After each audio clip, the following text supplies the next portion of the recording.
how much should I set aside for capital repairs? Yeah. Should it be a percentage of the value or a certain amount or a percentage of revenue, et cetera? All right. So how much should you set aside for maintenance, basically? So this is a good question. And again, it's going to depend on the property. So if this property is 10 years old, you don't need to set aside near as much as if it's 60 years old.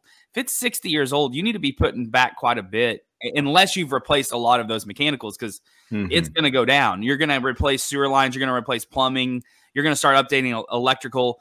If you're 30 years old, you're replacing hot water tanks and HVAC units. So you've got to determine that based off that particular property. A good rule of thumb that a lot of people will go off of, and it's a pretty safe number, is 10%. If you put back 10%, and usually people put that for occupancy and maintenance. And so because you're going to have some months where you don't have an occupant there. 10% of the gross revenues or 10% of the value? 10% of the gross rent should be enough in most cases to cover it, unless you've got major mechanicals coming up soon.